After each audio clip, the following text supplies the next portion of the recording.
Bismillahirrahmanirrahim. Assalamualaikum. Today we are going to learn about lactation concerns of the new mothers.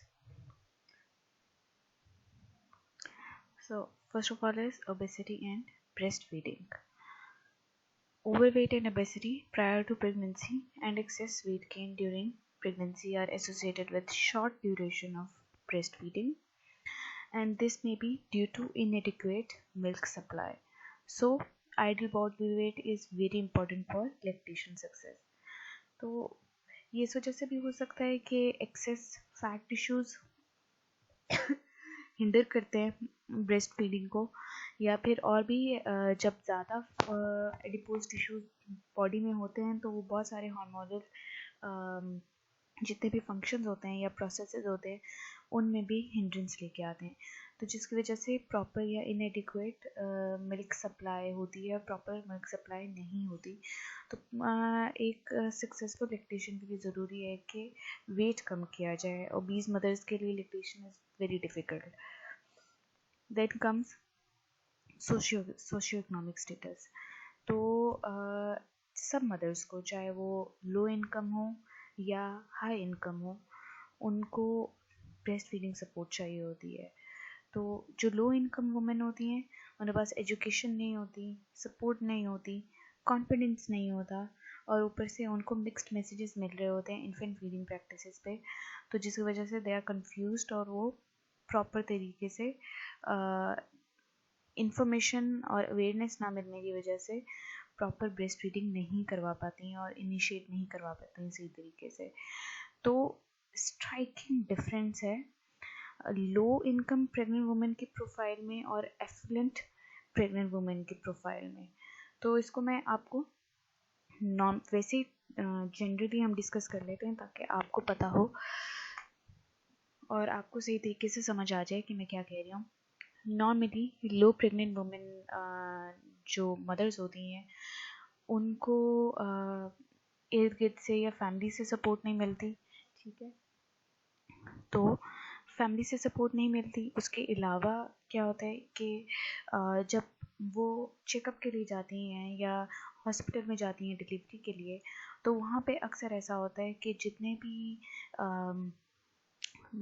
Formula milk वाले manufacturers हैं वो वहाँ पे free samples देते हैं मदर्स को, और साथ में फ्री ब्रोशर्स देते हैं, और फिर साथ में बताते हैं कि ये जो है हमारी इतना फ्री है, इसमें इतने फ़ायदे हैं, इसका ऐसा है, इसका ऐसा है। और फिर दूसरी बात ये होती है कि इट्स वेरी इंपॉर्टेंट कि डिलीवरी के बाद फ़ौरन ही जैसे ही the mother is well and the baby is well, तो उसके बाद फ़ौरन ही इट्स ज़रूरी होता है कि मदर्स जो हैं फ़ौरन ही ब्रेस्ट फीड करें बेबीज़ को, ठीक है। तो क्योंकि कोलोस्ट्रम बेबी को देना होता है, और दूसरा ये होता है कि इससे एक बहुत अच्छा बॉन्ड जो होता है मदर्स में और बेबीज़ में, वो बहुत अच्छा बॉन्ड बनता है। तो लेकिन अक्सर ऐसा होता है कि डिलीवरी के फ़ौरन बाद या तो बेबी को सेपरेट कर दिया जाता है मदर से, या फिर यह होता है कि डिलीवरी के फ़ौरन बाद विदाउट एडिशनल सपोर्ट या एडिशनल काउंसलिंग मदर्स को घर भेज दिया जाता है इफ़ दे आर वेल। तो उसमें ऐसा होता है कि तो जो फर्स्ट फीडिंग होती है उसका चांस नहीं मिलता। If the hospital staff is friendly and supportive तो वो इनिशिएट करा सकते हैं, पहली फीडिंग वो करवा सकते हैं, ठीक है। तो और वो मदर्स को समझा सकते हैं कि how much it is important for them. और फिर एफ्लुएंट प्रेग्नेंट वुमेन जो होती हैं, even if they are working they know कि वो करवा सकती हैं। और दूसरी बात ये कि मदर्स जो होती हैं, जो नॉर्मल मदर्स होती हैं स्टार्ट में, if they are new mothers, तो उनके लिए डिफ़िकल्ट होता है, दे आर एम्बेरस्ड और वो फैमिली के सामने नहीं करवाना चाहती होती, ठीक है। तो इस तरह के काफ़ी सारे कंसर्न्स होते हैं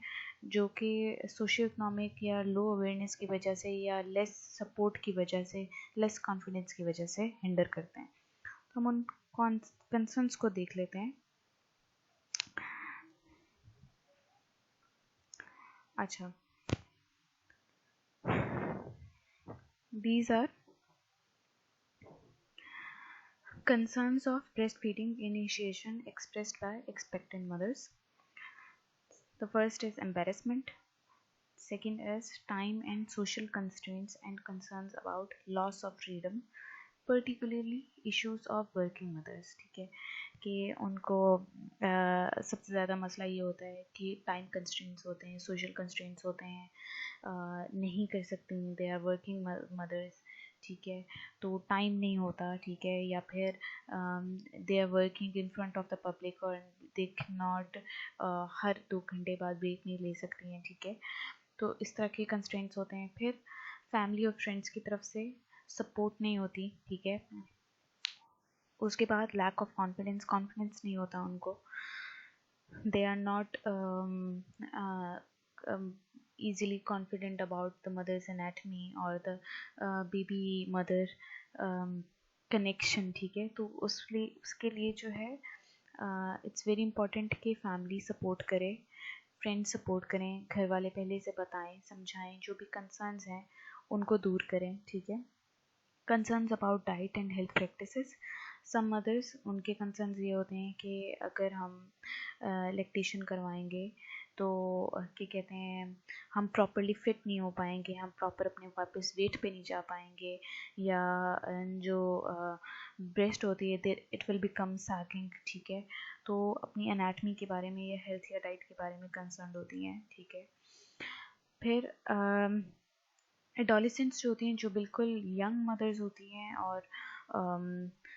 बिल्कुल एडोलेसेंट मदर्स होती हैं, उनको फियर होता है पेन का, ठीक है, and they are not up for it, ठीक है, तो if they have a fear of pain they can go to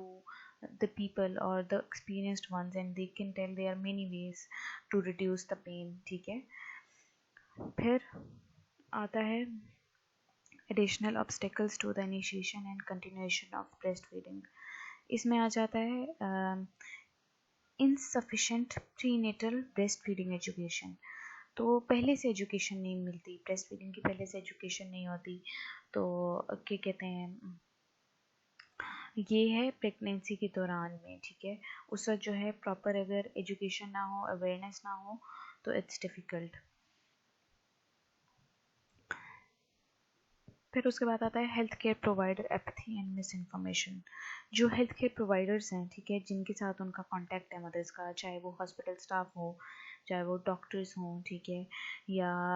जो हैं अवेयरनेस इंस्टीट्यूट्स हों, या हेल्थ केयर आपके जो हैं एजुकेशन सेंटर्स हों, ठीक है, तो वो जो है प्रॉपरली इन्फॉर्म नहीं करते, वो प्रॉपरली कंसर्न्स नहीं सुनते मदर्स के, ठीक है, इसमें यही आ जाता है कि आपने प्रॉपर काउंसलिंग देनी होती है, आपने मदर्स को बताना होता है कि जो भी वो फील कर रही हैं सिर्फ वही नहीं फील कर रही हैं, and they shouldn't be embarrassed about their concerns, और for example if a new mother or to be a mother comes to you and asks you कि I am worried कि पेन होगी, ठीक है, तो then you should let them know कि आप अकेली नहीं हैं, बहुत सारी मदर्स को यही कंसर्न होता है, and then you can tell them कि there are ways to reduce the pain और इट्स नॉट डिफ़िकल्ट, लेकिन आपने उनको इतनी ओवर इन्फॉर्मेशन नहीं देनी कि उनको लगे कि इट्स वेरी डिफ़िकल्ट, ठीक है। फिर उसके बाद आपके आ जाते हैं इनएडिक्वेट health care provider lactation management training, ठीक है, वो यही है कि हेल्थ केयर प्रोवाइडर को पीछे से नहीं बताया गया होगा कि आपने किस तरह से उनकी काउंसलिंग करनी है, ठीक है। डिसरप्टिव हॉस्पिटल पॉलिसीज यही हैं कि हॉस्पिटल्स को अलाउ नहीं करना चाहिए जितने भी मिल्क सैम्पल्स होते हैं, जितने भी आपके जो हैं आर्टिफिशियल मिल्क सैम्पल्स होते हैं, ठीक है, तो उनको जो है इनको अलाउ नहीं करना चाहिए कि वो मदर्स को फ्रीली दें या उसके बारे में, उसके बेनिफिट्स के बारे में मदर को एजुकेट करें, ठीक है, तो जो भी है breast feeding is above then bottle feeding, ठीक है, तो ये चीज़ जो है हॉस्पिटल की पॉलिसी होनी चाहिए कि बेबी को सेपरेट ना कर दें एक दिन के लिए पूरा, वापस मदर से नहीं मिलाएं, और इस तरह की पॉलिसीज़ जो है नहीं होनी चाहिए। अर्ली हॉस्पिटल डिस्चार्ज से ये होगा कि मदर्स को प्रॉपर इन्फॉर्मेशन नहीं होगी, और क्या कहते हैं, दूसरा ये कि उनकी प्रॉपर बाउंडिंग का टाइम नहीं मिलेगा मदर्स को अपने इन्फेंट्स के साथ। Lack of routine follow up care and postpartum health home visits, ठीक है, होम हेल्थ विजिट्स। इसमें भी ये कि रूटीन फॉलोअप केयर नहीं हो रही है, ठीक है। मदर्स नहीं चाहती हैं वापस दोबारा जाके कुछ अरसे बाद दोबारा जाके डॉक्टर्स के पास जाएं या हेल्थ केयर सेंटर्स में जाएं और जाके पूछें कि किस तरीके से जो है आगे चलना है या कोई प्रॉब्लम है, या हेल्थ केयर रूटीनली चेकअप कराएं जिससे उनको प्रॉपरली इंफॉर्मेशन मिलती रहे। Maternal employment, especially in the absence of workplace facilities and support for breastfeeding। तो maternal employment जो है मतलब जहाँ भी mothers काम कर रही हैं तो वर्क प्लेस फैसिलिटीज़ में mothers को फैसिलिटी नहीं दी हुई है, कोई अलग से नर्सरी नहीं बनाई गई हुई है, या उनको फैसिलिटी नहीं दी गई हुई इस तरह की के अर्ली आवर्स कर लें या इस तरह की कोई भी जिससे वो अपने न्यू इन्फेंट्स को सपोर्ट कर सकें। Lack of broad social support, family का बहुत ज़्यादा पार्ट आता है, फ्रेंड्स का पार्ट आता है, ठीक है, घर में हस्बैंड्स का पार्ट आता है, ठीक है, दे आर द वंस जो कि सपोर्ट करें मदर्स को, तो it would be much easier for them. Media portrayal of bottle feeding as the norm, और फिर मीडिया में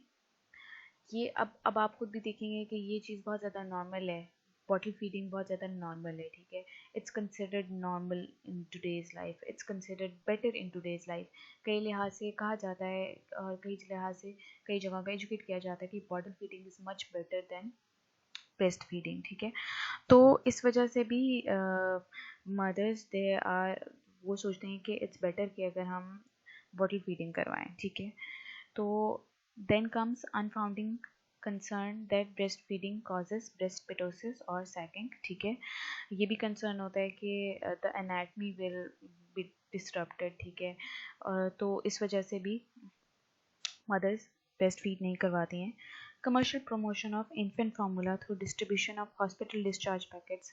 coupons for free or discounted formula, and television and general magazine advertising. तो जितने भी आपकी बॉटल फीडिंग के लिए जो आपके मिल्क फार्मूला होते हैं, ठीक है, मिल्क फार्मूला वाली जो कंपनीज होती हैं उन्होंने proper commercial feeding commercial promotion करवाती हैं, ठीक है, फ्री सैम्पल्स देती हैं, ठीक है, फ्री कूपन्स देती हैं, ठीक है, डिस्काउंटेड फार्मूला देती हैं, ठीक है। फिर उसके अलावा टेलीविज़न पे कमर्शलाइजेशन, मैगजीन में एडवर्टाइजमेंट, तो उससे जो है एक जनरल नॉर्म बन गया जिससे मदर्स जो हैं they don't really think about कि they should breast feed the baby themselves, ठीक है। देन वर्ल्ड हेल्थ ऑर्गेनाइजेशन या यूनिसेफ ने एक कोड बनाया है, ठीक है, कि जो ब्रेस्ट मिल्क सब्सटीट्यूट्स होते हैं उनकी मार्केटिंग किस तरीके से करनी है, ठीक है। और वो ये कोड है कि ब्रेस्ट मिल्क के जो सब्सटीट्यूट्स हैं उनकी एडवर्टाइजमेंट नहीं होनी चाहिए, फ्री सैंपल्स नहीं देने आपने या सप्लाईज नहीं देनी, ठीक है, जितनी भी हेल्थ केयर फैसिलिटीज़ हैं वहाँ पे आप प्रमोशन ना करवाएं, ठीक है। फिर उसके बाद कंपनी सेल रिप्रेजेंटेटिव्स जो होते हैं वो मदर्स को एडवाइस मत करें कि आप जो है ब्रेस्ट मिल्क सब्सटीट्यूट लें, ठीक है। पर्सनल सैंपल्स या गिफ्ट्स नहीं होने चाहिए, ठीक है, हेल्थ केयर वर्कर्स को, मतलब कि जो कंपनी है वो फ्री सैंपल्स या गिफ्ट्स ना दे हेल्थ केयर वर्कर्स को कि ये आपके लिए है, ठीक है। तो इस तरह से दे माइट बिकम बायस्ड और वो आगे भी फिर ये इंफॉर्मेशन मदर्स को दें। नो गिफ्ट और pictures idealising formula feeding including pictures of infants on the labels of the infant milk containers, ठीक है। इसके अलावा इस तरह की पिक्चर्स मत बनाएं जिससे या इस तरह की इंफॉर्मेशन ना दें या लेबल पे इस तरह की पिक्चर्स इंक्लूड ना करें जिससे आइडियलाइज किया जाए कि जी formula feeding is much better than human feeding. जो भी हेल्थ केयर वर्कर्स को अगर इंफॉर्मेशन देते हैं तो वो साइंटिफिक और फैक्चुअल होनी चाहिए, ठीक है, it should be based on actual facts and actual knowledge, ठीक है, अपनी तरफ से या बाइस्ड जजमेंट के तौर पे इंफॉर्मेशन नहीं देनी। All information on artificial feeding including labels should explain the benefits of breastfeeding and the costs and hazards associated with formula feeding। तो जितनी भी इंफॉर्मेशन है आर्टिफिशियल फीडिंग पे या लेबल्स जो हैं उन पे ये भी इंक्लूड होना चाहिए कि ब्रेस्ट फीडिंग के क्या बेनिफिट्स हैं और फार्मूला फीडिंग की कितनी ज़्यादा कॉस्ट है और हैजर्ड है। अब देखें फार्मूला फीडिंग जितने भी आपके ये बेबी फार्मूलाज हैं मार्केट में they are highly expensive and highly costly, ठीक है। और वो इवन नॉर्मल मदर्स या नॉर्मल सोशियो इकोनॉमिक स्टेटस की वुमेन जो हैं उनको भी बहुत ज़्यादा महंगा पड़ जाता है, ठीक है। तो अच्छी खासी कॉस्ट होती हैं जो कि आप बचा सकते हैं simply by breast feeding yourself, ठीक है। फिर उसके अलावा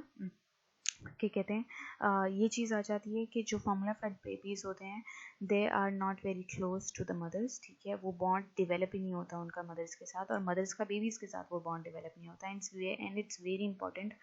for the both to develop that bond, ठीक है।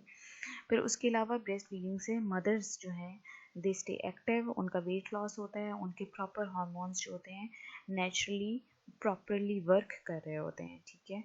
तो उनकी बॉडी जो होती है, उनका मेटाबॉलिज्म जो होता है वो एक परफेक्ट हार्मनी में रहती है। अच्छा, unsuitable products should not be permitted for babies, ठीक है। अनसूटेबल प्रोडक्ट्स नहीं होने चाहिए, ठीक है, कि आप for example the baby is naturally healthy और फार्मूला कंपनी जो है मदर्स को बताए कि जी हमारा लैक्टोज फ्री फार्मूला लें, it's very better and it's very good and that sugar is not good for your baby, तो ये गलत है, ठीक है। Then comes manufacturers and distributors should comply with the code's provision even if countries have not adopted laws or other measures, ठीक है। तो जितने भी मैन्युफैक्चरर्स और डिस्ट्रीब्यूटर्स हैं उनको इस कोड को कंप्लाई करना चाहिए, ठीक है। इसीलिए आप देखेंगे कि हमारे यहाँ पे जनरली बेबी फार्मूलाज बहुत ज़्यादा है मार्केट में, लेकिन आप देखेंगे कि बेबी फार्मूलाज या इन्फेंट फार्मूलाज की जनरली मार्केटिंग नहीं होती, और वो इसीलिए नहीं होती क्योंकि इट्स नॉट कंसिडर्ड नॉर्मल, और पीछे से कोड है और लॉ है कि नहीं करनी इस तरीके से मार्केटिंग उनकी कि उसको आइडियलाइज करा दिया जाए। So this is it for today, thank you for your concentration.